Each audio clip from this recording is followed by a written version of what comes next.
बंसल साहब देखिए, इस तरह की स्थिति से क्या अस्पताल जूझ रहे हैं कि आपको हर मिनट पर फोन करना पड़ रहा है, कोऑर्डिनेट करना पड़ रहा है और आपको नहीं पता कि ऑक्सीजन कब आएगी आपके पास।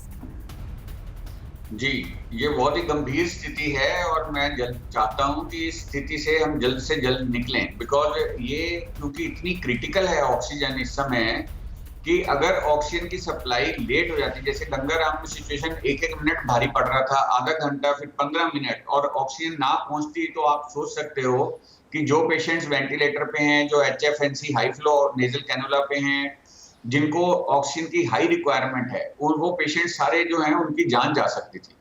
तो इतनी भयानक सिचुएशन जो है, ये मैं चाहता हूँ जल्दी से जल्दी गवर्नमेंट इसमें एक्टिव रोल, मैं समझ सकता हूँ कि सारे लोग लगे हुए हैं, गवर्नमेंट के लेवल पे भी हर तरह के प्रयास हो रहे हैं, पर मुझे लगता है कि हमें हर जी जो हाँ। हॉस्पिटल ऐसे पेशेंट रख रहा है वो उसको इंश्योर करना पड़ेगा, डिस्ट्रिक्ट एडमिनिस्ट्रेशन को, पुलिस को, कि वहां पे ऑक्सीजन टाइम पे पहुंच जाए।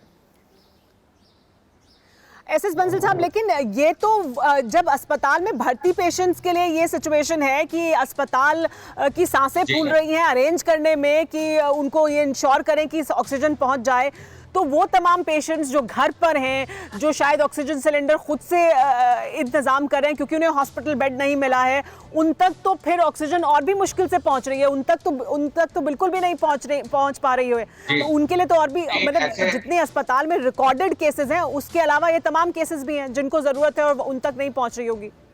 नहीं मैडम, आप बिल्कुल ठीक कह रहे हैं। मेरे पास सारा दिन ऐसे कॉल्स आते हैं, और मेरा पूरा स्टाफ जो है, कम से कम मैंने 6 लोग लगा रखे हैं लोगों की कॉल रिसीव करने के लिए। उनको इतनी फ्रेंटिक कॉल्स आ रही हैं कि हमारे पेशेंट की ऑक्सीजन लेवल 80% से कम हो रहा है, आप इसको किसी भी तरह से हॉस्पिटल का बेड दे दीजिए।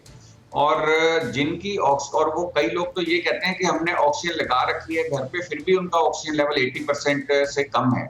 तो जिन लोगों के पास ऑक्सीजन है, उनका भी अगर ऑक्सीजन लेवल 80% या उससे नीचे जा रहा है, तो घर पे ऑक्सीजन से भी वो मैनेज नहीं हो सकते, उनको हॉस्पिटलाइजेशन की जरूरत है।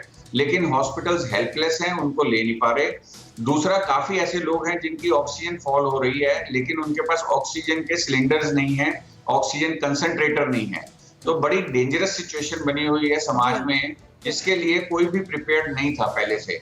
और इस चीज को घर पे मैनेज करना, जो पेशेंट ऑक्सीजन पे है और उसको घर पे मैनेज करना बहुत डेंजरस है, क्योंकि सिचुएशन कभी भी किसी भी पल डिटेरियोरेट करती है, ऑक्सीजन रिक्वायरमेंट एकदम सडनली इंक्रीज हो जाती है, तो जो वो घर पे असेसमेंट हो नहीं पाती और वो हॉस्पिटल में फिर बेड नहीं मिलता, तो काफी लोग दम तोड़ जाते हैं, उनका टेस्ट भी नहीं हो पाता, कोविड की गिनती में भी नहीं आते वो लोग। जी हाँ, क्योंकि ये तो अनरिपोर्टेड केसेस हैं, ये तो अस्पताल भी नहीं पहुंच पाए, इनका तो रिकॉर्ड भी नहीं होगा, तो फिर ये संख्या तो और बहुत ज़्यादा हो सकती है। और जाहिर सी बात है, भयावह स्थिति है जहां पर आपको फ्रैंटिक कॉल्स करनी पड़े, लोगों को बताना पड़े कि ऑक्सीजन सिलेंडर लगा है लेकिन वो ख़त्म हो रहा है और दूसरा सिलेंडर कहाँ से मिलेगा ये पता नहीं है। घर में भी लोगों के सामने ये तमाम तरह की दिक्कतें सर। लेकिन मैं ये चाहूँगी, जाहिर सी बात है हम बहुत ही इस तरह की इस वक्त स्थिति में हैं जहाँ पर स्थिति बहुत भयावह बनी हुई है, लेकिन वो लोग जिनकी ऑक्सीजन सप्लाई कम हो रही है, हम क्या उनको कह सकते हैं? क्योंकि बड़ी संख्या में ये भी बात सामने आ रही है कि इस तरह की खबरें देखकर, जो खबरें हम लगातार बता रहे हैं, उसकी वजह से एक तरह का पैनिक भी है लोगों में। कौन सी सिचुएशन होनी चाहिए पेशेंट के लिए जब वो अस्पताल आए, या कब तक वो खुद को मैनेज करें? ऑक्सीजन सप्लाई अगर डिप कर रही है तो वो क्या कर सकते हैं? क्या हम इस तरह की भी कुछ बातें बता सकते हैं लोगों को जो उन्हें रीअश्योर करें कि कुछ सिचुएशंस को वो खुद भी मैनेज कर सकते हैं? एक तो मेरी ये एडवाइस है कि जिन लोगों की ऑक्सीजन बॉर्डर लाइन है, वो एक्सर्शन बिल्कुल ना करें, चले नहीं, वो अपने बेड पे बैठे रहें आराम से। और लेटने से बेटर है सिटिंग पोजीशन। अगर सिटिंग पोजीशन में ऑक्सीजनेशन बेटर हो पाती है, एक तो ये बात है। दूसरी बात ये है कि चलने से ऑक्सीजन कम हो जाती है, तो वो चलना उनके लिए अवॉइड करना चाहिए, उनको किसी भी प्रकार की एक्सर्शन। दूसरा, उनके लिए डीप ब्रीदिंग एक्सरसाइज, उनको लंबे लंबे सांस लेनी चाहिए, डीप ब्रीदिंग करनी चाहिए, जिससे ऑक्सीजनेशन बेटर होती है। और 90% से ऊपर प्रैक्टिकली उनकी जान को कोई खतरा नहीं है, तो उनको ये भी पैनिक नहीं करना चाहिए भी मेरी ऑक्सीजन 93 आ गई या 94 आ गई, तो वो पैनिक ना करें।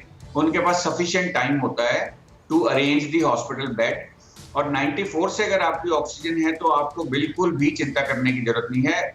एक इंपॉर्टेंट बात यह है कि कई बार लोग ना जो पल्स ऑक्सीमीटर से ढंग से ऑक्सीजन चेक नहीं करते, अगर आप की जी हाँ। उंगली हिल रही है तो भी ऑक्सीजन लेवल कम आ जाता है। तो आपकी जो स्थिर टेबल पे या आपके बेड पे हाथ आपका बिल्कुल स्टेशनरी पोजीशन में होना चाहिए और लगातार उसमें रिदम अगर स्टेबल आती है, ऑक्सीजन लगातार एक वैल्यू आती है तो वो उसको माने। जो फ्लक्चुएटिंग वैल्यू है उसमें लोअर वैल्यू की तरफ ध्यान ना दें, जो हाईएस्ट वैल्यू है उसकी तरफ ध्यान दें। जी हाँ। अगर वो वैल्यू 94 से ऊपर है तो जी पैनिक हाँ। होने की जरूरत। फिक्र आपकी, सोमवार से शुक्रवार रात 9 बजे सिर्फ TV9 भारतवर्ष पर।